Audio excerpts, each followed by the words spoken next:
지금까지 살펴본 로마서 말씀을 다시 한번 말씀드리자면, 하나님께서 구원하시기로 작정한 사람들이라고 해서 우리들이 전도하지 않아도 된다? 아니죠. 전도해야 한다는 것이에요.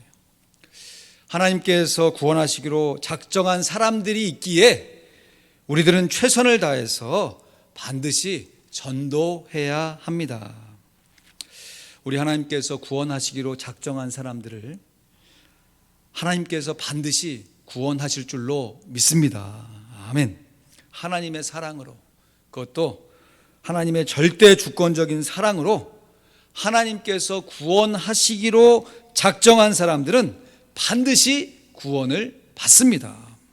그런데 하나님의 구원으로 그렇게 구원을 받게 되는 사람들은 뒤집어 보면 우리들의 전도함으로 구원을 받게 된 사람들이에요.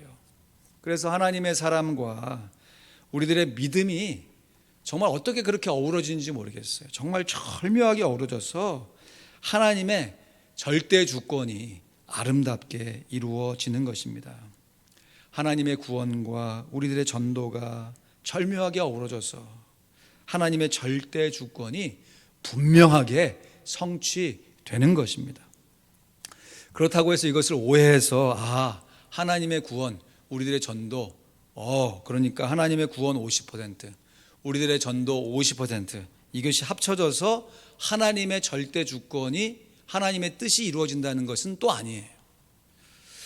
이 참 이해하기 어렵습니다. 너무 신기롭게도요, 하나님의 구원 100%예요. 또한 우리들의 전도 100%입니다. 근데 이것이 합쳐져서 또 하나의 100%가 되는 것이에요. 그래서 하나님께서 구원하기로 작정한 사람들이 우리들의 전도에 의해서 구원을 받게 되는 것입니다. 오늘 본문에서도 지금 사도 바울이 다시 한번 이스라엘 민족이 구원을 얻는 것이 자기의 간절한 기도의 제목이다 라고 하는 자기의 소신을 밝히고 있습니다. 오늘 보면 1절 말씀 다시 보시면요, 형제들아, 내 마음에 원하는 바와 하나님께 구하는 바는 이스라엘을 위함이니 곧 저희로 구원을 얻게 함이라 했습니다. 이것은 사도 바울이 이스라엘 백성들이 구원받기를 간절히 원하며 기도하고 있다는 뜻이지요. 실제로 사도 바울이 전도 여행 중에 이러한 자기의 소신을 여러 차례 밝힌 것이 사도행전에 기록되어 있는데, 그 한 구절을 살펴보면 사도행전 13장 47절에서 48절 말씀에 보면, 주께서 이같이 우리를 명하시되 내가 너를 이방의 빛을 삼아 너로 땅 끝까지 구원하게 하리라 하셨으니라 하니, 이방인들이 듣고 기뻐하여 하나님의 말씀을 찬송하며 영생을 주시기로 작정된 자는 다 믿더라 했습니다. 그런데 사도 바울이 왜 유대인들을 위한 전도자가 아니라 이방인들을 위한 전도자가 되었는지 그 분명한 이유를 이렇게 밝히고 있습니다. 그 바로 앞구절인 사도행전 13장 46절 말씀에 보니까, 바울과 바나바가 담대히 말하여 가로되 하나님의 말씀을 마땅히 먼저 너희에게 전할 것이로되, 여기서 말하는 너희라는 것이 유대인들이에요. 그런데 유대인들인 너희가 버리고 영생 얻음에 합당치 않은 자로 자처하기로 우리가 이방인에게로 향하노라 했습니다. 그러니까 사도 바울이 이방인의 사도로 부름받은 것은, 내가 하나님으로부터 내 이방인의 사도가 될 겁니다, 나는 처음부터 이방인들을 위해 부름받았습니다, 이것이 아니고 먼저는 자기 동족, 자기 친척, 자기 가족들에게 복음을 증거하려고 했는데도 이 사람들이 계속 거부를 하니까, 우리는 그런 방법으로 믿음으로 구원받지 않고 행위로 구원받을 것이다, 율법을 지킴으로 구원받을 것이다, 계속 그것을 고집하니까 바울이 차선책으로 하나님의 부름을 받아 이방인의 사도가 되었다는 것이에요. 그러니까 사도 바울은 자신이 비록 이방인들을 위한 전도자로 부름을 받았지만, 그럼에도 불구하고 동족 이스라엘 백성들이 하나님의 구원을 받아야 할 것을 간절히 바라며 기도했던 것입니다. 사랑하는 성도 여러분, 내가 구원받은 것이 오직 하나님의 사랑 때문임을 믿고 살아간다면요, 반드시 남이 구원받은 것도 하나님의 사랑 때문임을 믿고 살아야 하는 것이에요. 그러니까 나 같은 죄인을 구원하신 하나님 해서 감격의 눈물을 쏟아본 경험이 있는 사람이라면 반드시 남도 나와 같이 그러한 구원의 감격의 눈물을 흘릴 수 있도록 하나님의 사랑이 임할 수 있는 잠재적인 하나님의 자녀라는 사실을 인정할 수 있어야 한다는 것이에요. 그래서 오늘 본문 10장 9절 10절 말씀에 보면 내가 만일 내 입으로 예수를 주로 시인하며 또 하나님께서 그를 죽은 자 가운데서 살리신 것을 내 마음에 믿으면 구원을 얻으리니 사람이 마음으로 믿어 의에 이르고 입으로 시인하여 구원에 이르느니라. 아멘. 아멘입니다. 정말로 누구든지 예수님을 믿으면 구원을 받고요, 누구든지 주의 이름을 부르면 구원을 얻습니다. 사람이 마음으로 믿어 의에 이르고 입으로 시인하여 구원을 얻는 것이 나만 그런 것이 아니라 그렇게 입으로 시인하고 마음에 믿는 모든 사람들이 구원을 받는 것이에요. 그래서 연결되는 로마서 10장 11절에서 13절 말씀 우리 같이 읽습니다. 시작. 성경에 이르되 누구든지 저를 믿는 자는 부끄러움을 당하지 아니하리라 하니 유대인이나 헬라인이나 차별이 없음이라 한 주께서 모든 사람의 주가 되사 저를 부르는 모든 사람에게 부여하시도다. 큰 소리로 시작. 누구든지 주의 이름을 부르는 자는 구원을 얻으리라. 할렐루야. 우리를 구원하신 우리 구주 예수 그리스도를 찬양합니다. 아멘, 아멘. 정말 오늘 정말 오랜만에 이곳 아틀란타에 눈이 지금은 안 내리지만 영상 예배 시청하실 때 내릴 걸로 생각이 되는데요. 혹시나 운전하실 일이 있으면 참 주의를 많이 하셔야 될 것 같습니다. 조자에 살면서 참 좋은 것 하나가 눈이나 비가 와도요, 세차를 할 필요가 없다는 것이. 여러분 어떻습니까? 한국에서 제가 이 눈길 이렇게 맞으면서 운전을 하고 집에 들어오면 그 본네트가 아주 그냥 흙탕물로 뒤집혔어요. 공해가 그냥 빗줄기 막 딱 내려오니까. 근데 이 조지아에서는 있던 좀 안 좋은 찌기도 빗물에 다 쓸어 내려가잖아요. 뭐 세차한 것처럼 완전히 깨끗해지진 않지만 그래도 비가 오면 더러워지는 것이 아니라 도리어 깨끗해져요. 참 공기 좋은, 살기 좋은 곳이죠. 그래서 비가 온다는 소식이 있으면요, 어떨 때는 일부러 차를 밖에다 세워두곤 합니다. 근데 언젠가 한 번은요, 제가 차 본네트를 이렇게 보니까 새가 새똥을 싸놨는데 이 날아가면서 싸서 그런지 이게 그냥 일렬로 그냥 쫙 그냥 본네트가 이렇게 장식이 되어 있더라고요. 완전 폭탄을 맞았습니다. 그래서 여러분도 그런 경험 있으시잖아요. 아무리 푸짐한 이 새 배설물이라 할지라도 그 본 즉시 그냥 닦아내면 쉽게 닦아질 수 있어요. 그죠? 근데 분명히 그 배설물을 보고도 마음 가운데 요거 비가 내리면 씻길 것 같은데 하는 마음이 살짝 들면서 그냥 한번 놔둬봤어요. 비가 내려라. 이제 조지아에 비가 자주 내리니까 이맘때 되면 비가 오겠지 했는데 평소에 그렇게 자주 내리던 비가 그때는 또 그 기간에 안 내려요. 그래서 한 일주일 정도가 지나갔어요. 그러면 어떻게 해야 되겠습니까? 뭐 물을 붓거나 불려가지고 아니면 물티슈 가지고 내가 닦으면 되잖아요. 근데 기다리는 거예요. 여러분 제가 결국에는 그 새똥을 닦았겠습니까? 안 닦았겠습니까? 어떻게 하셨어요? 닦았으면 이런 얘기 안 하죠. 끝까지 안 닦았어요. 한편으로는 닦는 것이 귀찮기도 하고요. 또 한편으로는 이렇게 안 닦아도 비가 한 번만 쫙 내려버리면 금세 이거 뭐 씻겨 내려갈 건데 하는, 지금 왜 그런 그 생각이 드는지 모르겠어요. 그런 생각이 자꾸 드니까 그거 뭐 살짝 수고만 하면 되는데도 너무너무 귀찮아지고 하기가 싫은 거예요. 안 되는 거죠.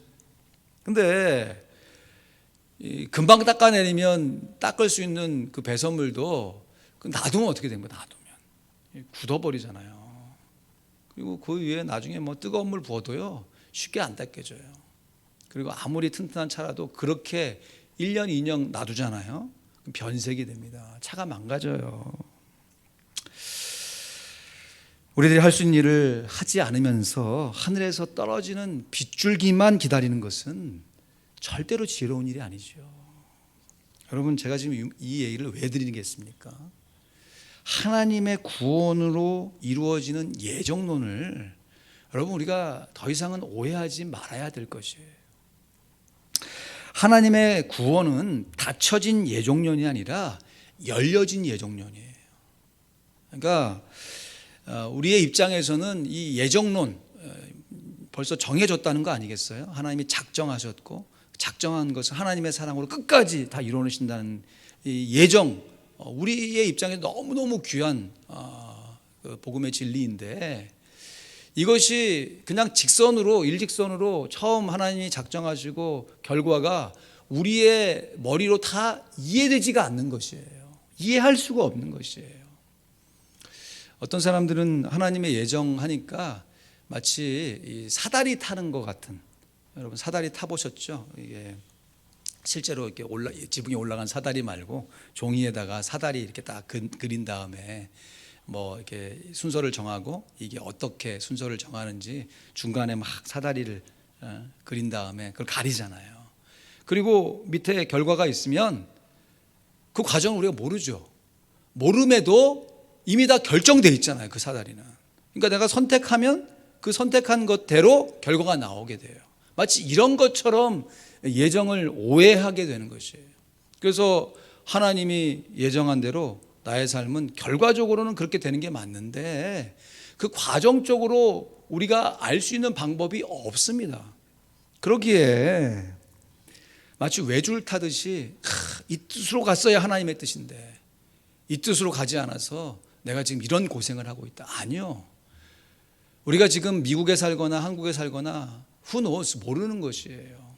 그런데 제가 지금 이렇게 살아가는 것이 하나님의 뜻에 순종하며 살고 있다고 하는 믿음으로 살아내는 것이 중요한 것이죠. 이미 다 결정된, 닫혀진 하나님의 뜻은 외줄 타듯이 살아내는 인생이 절대 아닙니다. 그래서 하나님의 구원으로 말미암아 이루어지는 이 예정론은요, 우리의 입장에서 보면 너무너무 신비로운 것이 beyond understanding, 우리의 이해를 넘어가는 것이죠. 분명히 이미 다 결정이 되어 있어요. 그러나 우리의 입장에서는 아직도 결정되지 않은 열려진 하나님의 뜻을 우리의 믿음으로 이루어 가는 것입니다. 그러니까 열려진 예정론이라는 것은 사람들 편에서는 절대로 그 과정과 결과를 다 헤아려 알 수 없다. 그러니까 어떻게 살아야 됩니까? 믿음으로 살아내야 되는 것이. 하나님께서 이미 다 작정하시고 결정해 놓으셨으니까 결과를 하나님께 맡겨놓고 내가 살아야 할 인생을 믿음으로 성실하게 살아가야 하는 것이에요.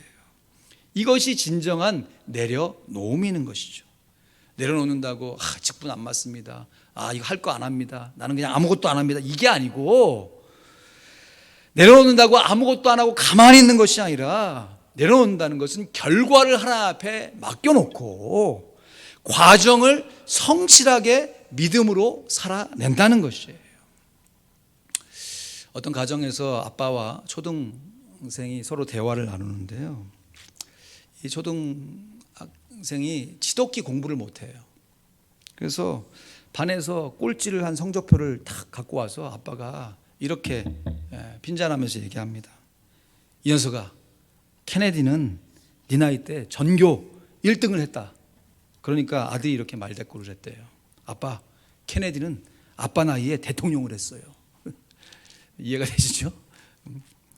여러분, 이 대화의 핵심이 서로에게 이렇게 말대꾸하고 핀잔하는 게 있지 않고, 이 아들이 결과적으로 반에서 꼴찌를 하고 공부를 못하고 있다는 게 핵심이에요. 그런데 이렇게 재치가 철철 넘치는 아들 녀석이 왜 반에서 꼴찌를 했냐는 것이겠습니까? 결국 공부를 안 했기 때문이죠. 하나는 공부는 하나도 하지 않고 자기 입장에서 쏟아낼 변명만 궁리하고 있으니 결과적으로 꼴찌할 수밖에 없는 것이죠. 그렇게 말대꾸할 재치에 한자라도 공부를 해야 되는 것이 아니겠어요? 사랑하는 성도 여러분, 우리가 하나님께서 구원하기로 작정한 사람들은 모두 다 하나님의 사랑으로 말미암아 구원받게 될 줄로 믿습니다. 아멘.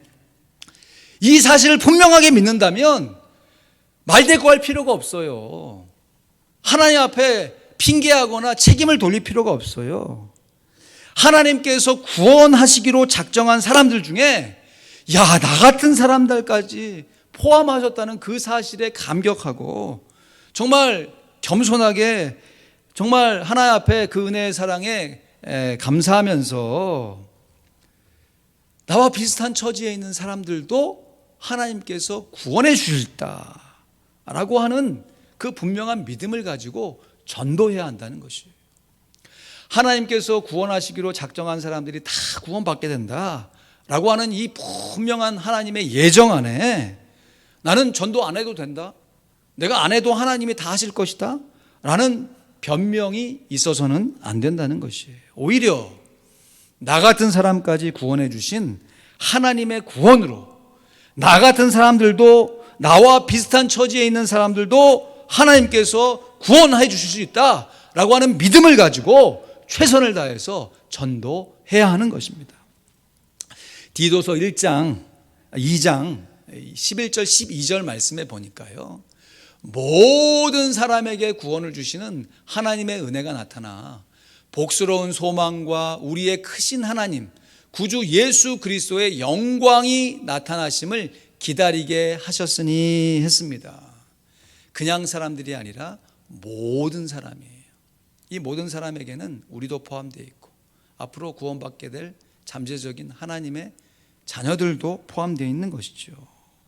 그래서 구원을 주시는 하나님의 은혜는 유대인이나 이방인이나 차별이 없을 것이다 라고 한 우리 하나님께서 정말 모든 사람에게 구원을 주시는 하나님의 은혜인 것이지요. 저 여러분이 유대인이 아니잖아요. 이스라엘에 살고 있지 않잖아요.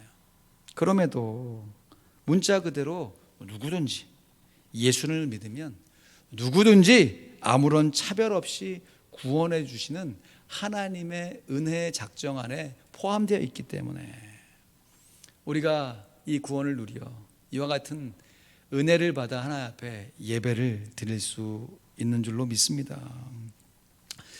우리들도 긍휼에 풍성하신 우리 하나님께서 우리를 사랑하신 크신 사랑을 인하여서 허물과 죄로 이미 죽었던 우리들을 예수 그리스도로 말미암아 다시 살려내신 것에 정말 감격하여 감사하면서 하나님께서 다 작정하셨으니, 하나님께서 다 사랑하셨으니 하나님이 다 하실 것이다. 맞아요. 그런데 그 하나님께서 작정하시고 사랑하신 것이 우리의 믿음의 전도를 통해서 이루어지게 된다라고 하는 그 분명한 사실을 오늘도 반드시 기억하시고 우리가 할 수 있는 최선을 다하여서 하나님의 구원을 증거하며 살아갈 수 있기를 우리 구주 예수 그리스도의 이름으로 간절히 축원드립니다. 아멘. 잠시 기도하시죠. 여러분, 살아가면 살수록 전도하기 편한 세상이 되어집니까? 전도하기 어려운 세상이 되어집니까? 참 가난하면 가난한 대로 전도하기가 어려웠는데 풍요로우면 어쩜 그렇게 풍요롭다고 더 전도하기가 어려운 세상이 되어지는지, 때를 얻든지 못 얻든지 우리가 전도해야 하는데 참 때를 얻기가 참 어려운 세상을 살아가고 있습니다. 그럼에도 불구하고 우리가 전도해야 합니다. 왜냐하면 내가 누군가의 전도로 말미암아 지금 이러한 모습으로 하나님 앞에 예배하고 있기 때문입니다.